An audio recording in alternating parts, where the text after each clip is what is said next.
Good morning. It is Wednesday and it's time for a High Five Wednesday. It is St. Patrick's Day. If you didn't know, it's St. Patrick's Day and I'm not wearing green. And so you can't pinch me. You know, everything about the truth has been so taken out of context. Remember Paul Harvey? He used to say, and this is the rest of the story. Well, there's so many myths about St. Patrick that it's just amazing. And you know, I opened up. I haven't had time to really look at much, but I did open up something on St. Patrick's this morning, and it was just a huge thing about Chicago with the green water. They make all their water green on St. Patrick's Day, and then they have a St. Patrick's Day parade. But the source I was looking at was talking about COVID. That's why I don't watch the news, because it's full of COVID. And so they're so afraid of the COVID spreading because of St. Patrick's Day. Well, my goodness, if that is the number one thing on your mind, you know, in the book of Job, it said, that which I greatly feared has come upon me.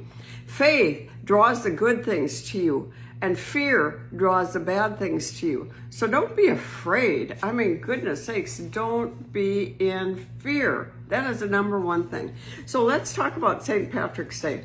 You know, I don't know where they got the idea to start wearing green, but for our Irish, did you know that St. Patrick was not even Irish? Did you know that? He's not Irish. And do you know that today, on March 17th, they're celebrating his death? This is the day that he died in 460 AD. It goes all the way back there. To the 4th century, 460 AD. And this is when, you know, that pretty much if there was Christian, they were Catholic. And he was born in Britain, Britain. It was not called Great Britain, it was called in Britain. And his father was a Christian deacon, and I'm going to read this.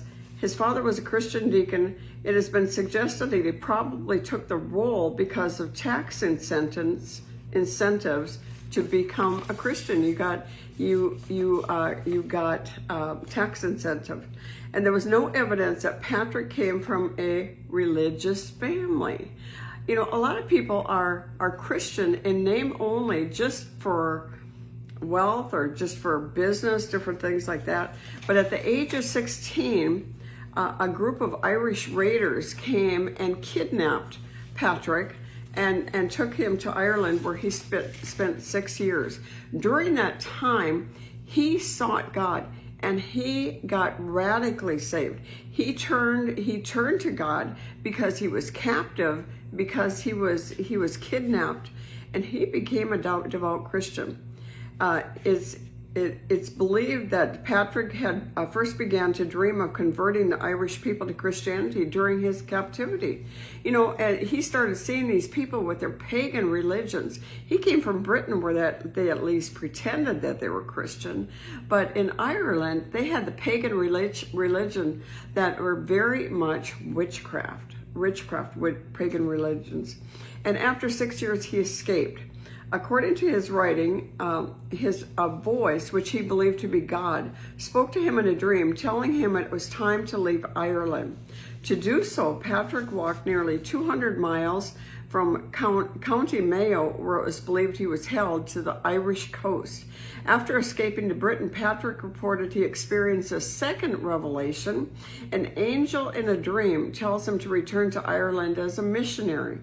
Soon after, Patrick began religious training, a course of study that lasted more than 15 years.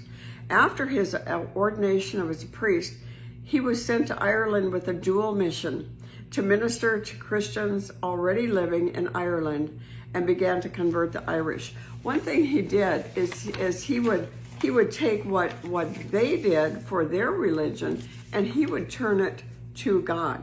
So number one, they used to honor their gods with fire. So what St. Patrick's did is on Easter Sunday on Easter, he would celebrate Jesus' death, burial, and resurrection with a bonfire.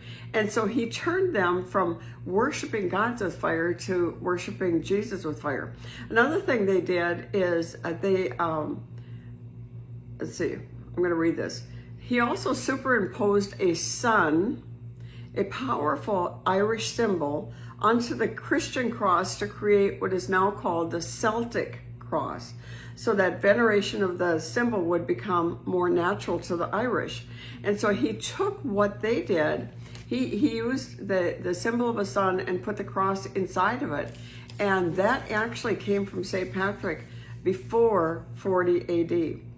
And when he arrived, they really were celebrating a lot of pagan religions, what we would call witchcraft today. So have a happy day. Celebrate Jesus. No matter what you do, celebrate Jesus. I wanted to bring forth the truth, the rest of the story, because they're going to try to cancel out that St. Patrick was a true Christian. God bless you. Bye-bye.